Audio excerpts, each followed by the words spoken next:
This is the business news of Georgia and the world in English on TV3. I am Nugzar Rukhadze. Good morning. At 11 o'clock every Sunday morning, you will have a chance right here at TV3 to listen to the news of Georgia's business and economic life. On top of that, we will be giving you the news concerning the world economic trends and the most talked about investment projects in the country and around the globe. Just watch us. You can turn our information into your money and the tools of its right management, saying nothing about the success that might follow for you. Let us now go straight to the latest in business and economy. Having met with a group of experts of economics, Georgia's Prime Minister Bidzina Ivanishvili made a statement that this coming September, the government will finalize its work over the strategy of Georgia's economic development. As the head of government noted, the experts made comments concerning the rather prolonged time of work over the strategy. The document will be ready in the month of September, which is going to be useful and functional, the Prime Minister emphasized. Minister of Economy and Sustainable Development of Georgia, Giorgi Kvirikashvili, has been promoted to the position of Georgia's Vice Premier, having taken the vacancy created by Giorgi Margvelashvili. Giorgi Margvelashvili is currently running for presidency of the country. The European Union and Georgia concluded negotiations for DCFTA, Deep and Comprehensive Free Trade Area, as part of the association agreement between them. This is a serious progress before the upcoming Eastern Partnership Summit in November of 2013, which certainly means that Georgia is effectively cooperating with its European partners, relying on mutual trust and understanding between them. The free trade area will open wide access of Georgia's economy to the European Union markets, and the free trade regime will increase the Georgian export by 12% and the import by 7.5%. within the framework of the Georgian and European Union trade relations, which might include as many as 28 countries and about 500 million potential customers. On the subject, our correspondent Kote Mosidze has talked to expert in economics, Archil Mamatelashvili. Evidently, Georgia has made a huge step forward, having finalized the free trade talks with the European Union with an outstanding result. I have asked an expert what practical result would we expect from the successful conclusion of this negotiation. This signing of the agreement is a great achievement. Georgia worked on this agreement for several years, but we should realize that this signing of the agreement gives us certain benefits as well as obligations. The benefits of having this agreement with Europe is first that Georgian businessmen will have a fair access to the European market at par with other participants of the agreement or other European country members. This is clear benefit, but on the other hand, they have to meet the standards which are imposed by the European Union. So we need to understand that this will require some investments to improve the quality of the products to meet the standards. However, the most important impact on Georgia would be that the brand made in Georgia will be more valuable than it was before. Nug, as it seems, Georgia is making its way towards European markets quite impressively. That's very interesting, Kote. Thank you so much. European Union happens to be Georgia's biggest trading partner, accounting for 27% of its total trade, making $2.8 billion total. Well, what is it that Georgia can use as its main export items? One might ask. Quite a lot. Re-exported cars, ferrous metals, and nitric fertilizers, plus copper, manganese oxides, leather, concentrates, mineral water, hard and soft beverages, fruit and vegetables, juice, wine, walnut, hazel, and whatnot. Just pack it well and get it out. That's all we need.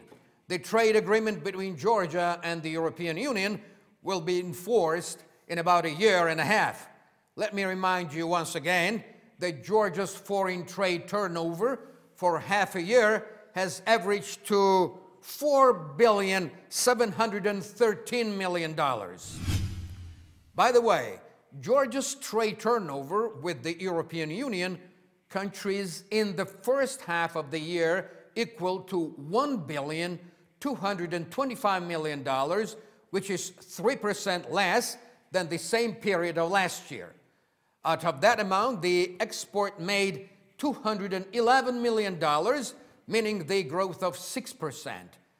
But the import decreased by 13%, having averaged to $1 billion. To put it straight, the introduction of free trade regime between Georgia and the European Union could not have been more timely and fitting. Interestingly enough, main foreign trade partners of Georgia continue to be Azerbaijan and Ukraine, sharing the total amount as follows: Turkey, $700 million, Azerbaijan, $606 million, and Ukraine, $342 million. How about the economic growth of Georgia? The forecasts to this end are rather varying. The government presumes that the 6% growth is quite realistic, although the National Bank of Georgia is giving a somewhat modest figure, just 4%. And EBRD, the European Bank of Reconstruction and Development, lowered the percentage of growth of Georgia's economy from 5% down to 3%. Fitch Ratings came up with the same figure, and the international agency called Standard & Poor's arrived at 3.5%. More optimistic sound the World Bank and the International Monetary Fund with their forecast of 4%. Incidentally, the World Bank is planning to allocate the $60 million credit for Georgia to promote the growth and competitiveness of its economy. The agreement thereof was recently signed. The increase of fuel prices is presumed in the Whistle Company. One of the largest oil product importers in Georgia, although they had already boosted the price of fuel by 5 tetri a little over than a week ago. As the company has explained, the increase was triggered due to the prices on fuel having gone up in the world market. Conversely, no change of prices is being planned in the Gulf so far, although the negotiations on the subject are being held in the company. There is a federal service in Russia called Rospotrebnadzor, which controls the sphere of protection of consumers' rights and well-being in the country. It recently made an official statement concerning the fundamental change in the form of control over the safety of food products imported into Russia from Georgia. The reason being the operation of the United States Biological Laboratory in Georgia. According to Russia's chief public health and consumer protection watchdog, the laboratory is not controlled by Georgian authorities and has every opportunity to work over particularly dangerous diseases. Some of the Russian officials even expressed certain suspicion if the American laboratory in Georgia could, by any chance, be involved in developing biological weapons of mass destruction. The Russian experts have twice paid a special visit to the laboratory, which, according to Georgian authorities, is only serving the purpose of reduction of biological dangers in the region. And still, Amiran Gamkhrelidze, director of National Center for Disease Control, invited the head of Rospotrebnadzor, Gennady Onishchenko, to Georgia to see personally what actually the laboratory is busy with. So far, it is very difficult to say what kind of an effect all this might have on political, economic twists and turns between Russia and Georgia, especially on the size of Georgian exports to Russia, which has just been restored after a 6-year embargo. Notwithstanding the routine hardships and worries, the life in the country is still seething and churning, especially in the sector of tourism, asking for more and more hotel space and being considered as one of the best economic areas for foreign investments. This is probably why it is absolutely natural that we soon see a new Park Inn hotel in the former building of Post Office and Telegraph in Tbilisi. 200 rooms in the new hotel will be classified as middle class. Park Inn is owned by the Scandinavian company Residor Group, the owners of Radisson Hotels in Tbilisi and Batumi. A new 5-star hotel, Kempinski, will open in Batumi in the second half of 2015, right on the beaches of the Black Sea, built by the GAB Resorts Group. The project is worth $80 million, out of which $55 million have already been spent. Kempinski will be complete with 232 rooms. The hotel will, of course, have both the indoor and outdoor swimming pools, and what is most important, the largest in the region entertainment center, including the casino, a gambling facility. And now some of the most compelling foreign news. ICBC, the Chinese commercial bank, has ceased to be the largest bank in the world. According to l'Agence France Presse, it was left behind by the American bank Wells Fargo.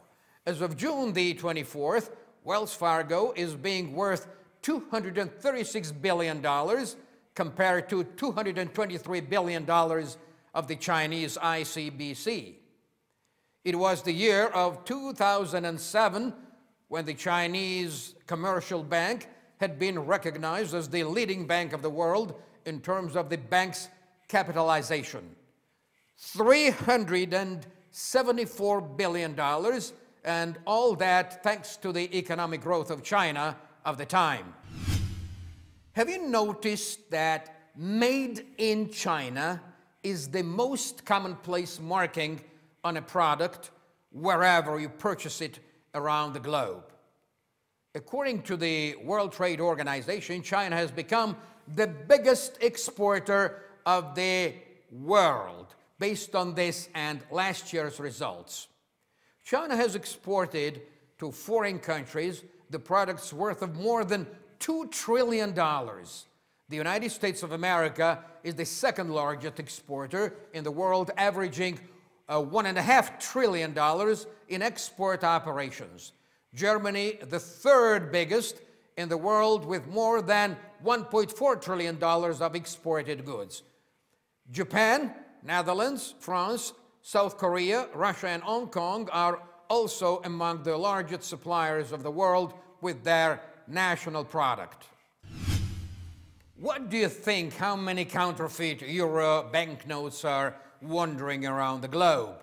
Probably more than statistically known. According to the European Central Bank, 317,000 counterfeit euro banknotes were confiscated. And we are talking only about this current year. This is the highest figure of the sort since 2010. As it seems, the counterfeiters are especially attracted to 50 euro banknotes. They make 41% of the total confiscated amount. 20 and 5 euro notes are in favor too, it is said. For a comparison's sake, last year there were confiscated only 280 euro banknotes. The counterfeit euros are most commonplace in Belgium, Netherlands, and Germany. That's all today. This is the Business News Edition. I am Nugzar Ukhadze. See you next Sunday morning right here at TV3. Thank you and have a great day.